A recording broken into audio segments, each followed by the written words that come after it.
1 Kings chapter 19. And Ahab told Jezebel all that Elijah had done, also how he had executed all the prophets with the sword. Then Jezebel sent a messenger to Elijah, saying, "So let the gods do to me and more also, if I do not make your life as the life of one of them by tomorrow about this time." So Elijah had just experienced this wonderful, awesome victory on Mount Carmel, where he proved, God is the one true God, and all these Baals and Ashtoreths and idols that these other people worship are false. They're not real. They're not to be feared. And then evil Jezebel threatens his life. She's going to have him killed within one day. Puts out a death threat on him.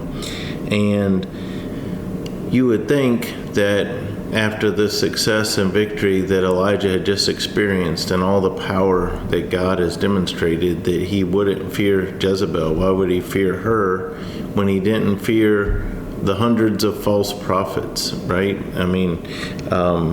So it doesn't make a lot of sense, but she makes this death threat. And when he saw that, he arose and ran for his life and went to Beersheba, which belongs to Judah, and left his servant there. But he himself went a day's journey into the wilderness and came and sat down under a broom tree. And he prayed that he might die and said, "It is enough. Now, Lord, take my life, for I am no better than my fathers." Then as he lay and slept under a broom tree, suddenly an angel touched him and said to him, "Arise and eat."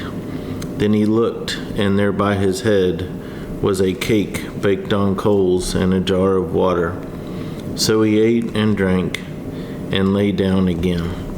And the angel of the Lord came back the second time and touched him and said, "Arise and eat, because the journey is too great for you." So he arose and ate and drank, and he went in the strength of that food 40 days and 40 nights as far as Oreb, the mountain of God. And there he went into a cave and spent the night in that place. And behold, the word of the Lord came to him, and he said to him, "What are you doing here, Elijah?" So he said, "I have been very zealous for the Lord God of hosts, for the children of Israel have forsaken your covenant, torn down your altars, and killed your prophets with the sword. I alone am left, and they seek to take my life." Then he said, "Go out and stand on the mountain before the Lord." And behold, the Lord passed by, and a great and strong wind tore into the mountains and broke the rocks in pieces before the Lord. But the Lord was not in the wind. And after the wind, an earthquake. But the Lord was not in the earthquake. And after the earthquake, a fire. But the Lord was not in the fire. And after the fire, a still small voice. So it was when Elijah heard it that he wrapped his face in his mantle and went out and stood in the entrance of the cave. Suddenly a voice came to him and said, "What are you doing here, Elijah?" And he said, "I have been very zealous for the Lord God of hosts, because the children of Israel have forsaken your covenant, torn down your altars, and killed your prophets with the sword. I alone am left, and they seek to take my life." Then the Lord said to him, "Go, return on your way to the wilderness of Damascus, and when you arrive, anoint Hazael as king over Syria. Also you shall anoint Jehu the son of Nimshi as king over Israel, and Elisha the son of Shaphat of Abel Maholah you shall anoint as prophet in your place. It shall be that whoever escapes the sword of Hazael, Jehu will kill, and whoever escapes the sword of Jehu, Elisha will kill. Yet I have reserved 7,000 in Israel, all whose knees have not bowed to Baal, and every mouth that has not kissed him." So he departed from there and found Elisha the son of Shaphat, who was plowing with 12 yoke of oxen. So before we get into that, in verse 19, let's talk about how important this is. So there are so many lessons here. Elijah had done so many awesome things for God.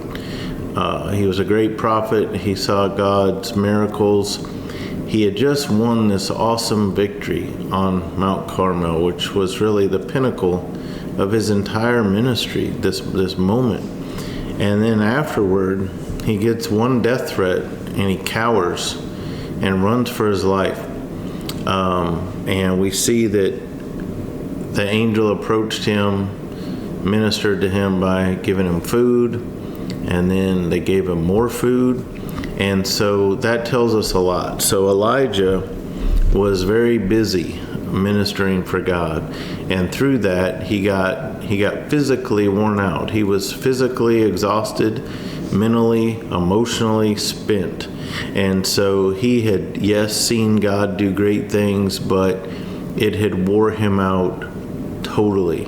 And when we're tired and worn down, we don't think clearly, we get depressed, saddened, discouraged easily, and oftentimes quit or become less effective in what God has called us to do.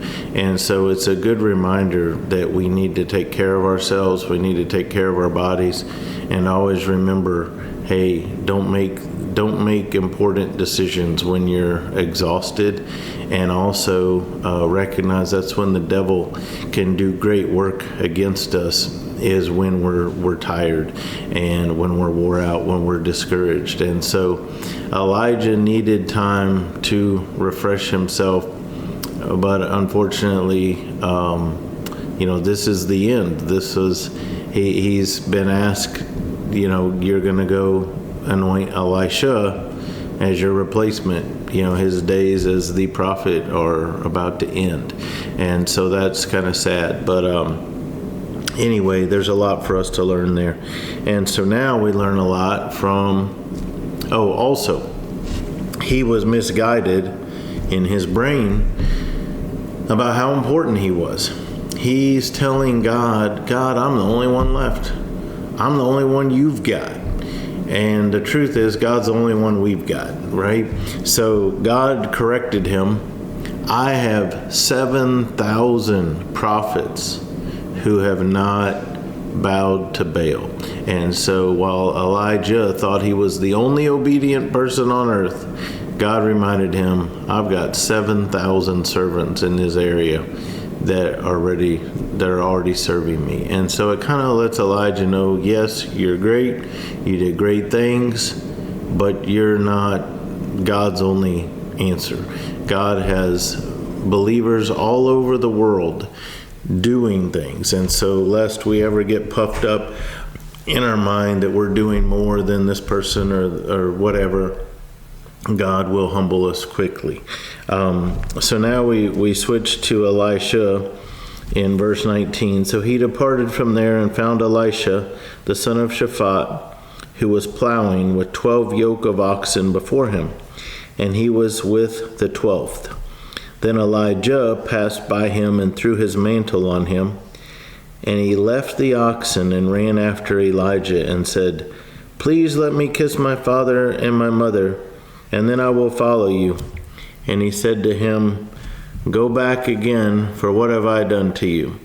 So Elisha turned back from him and took a yoke of oxen and slaughtered them and boiled their flesh using the oxen's equipment and gave it to the people, and they ate. Then he arose and followed Elijah and became his servant. So this is pretty awesome.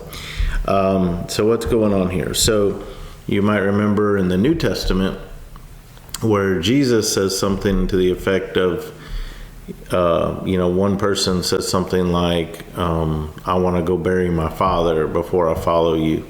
And he gets ridiculed. And sometimes people think that sounds mean, but when you study that passage, all the ceremonial things and the laws, commentators have accurately pointed out, that means his father's still alive. It's not that his father was dead, his funeral's at 3:00, and Jesus is saying, no, you can't do that. He's basically saying, I'll follow you one day when it's convenient for me. My father's still living and I've got things to do.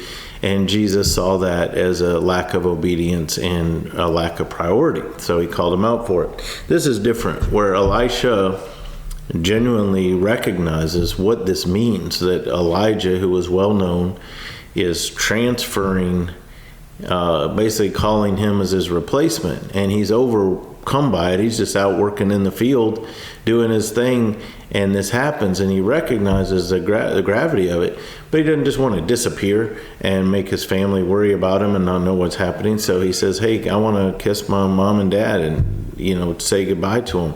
And Elijah's answer, doesn't sound real friendly, go back again, for what have I done to you? But Elisha does do that. He goes back, and it's significant that in the telling of goodbye, they have this little feast so he can say goodbye to people. But what's significant is how they have the feast. So Elisha's job evidently was plowing this field. He has 12 yoke of oxen. So the yoke is that wooden beam that sits on the oxen's neck and ties them together so the strong one can lead the weaker. And so that would have made for good kindling, would have made a good fire. So the significance is he takes the 12 yokes, the wooden beams, and the oxen, and the yokes, the wooden beams, he uses as the fire to make the fire to burn, and then he's cooking the oxen. So the significance is he's not testing out God, like, I'll take my 2 weeks vacation and I'll go follow Elijah, and if it doesn't work out, I'll come back to my job. Nothing lost, no harm, no foul. But no, it's symbolic of, I'm not coming back. This is a life direction, and I'm following God, and I'm burning what I'm doing now so that it's not even there to come back to. So there is no turning back. And so it's very significant when we follow God. We don't want a plan B. We don't need a plan B. We just follow him and trust him.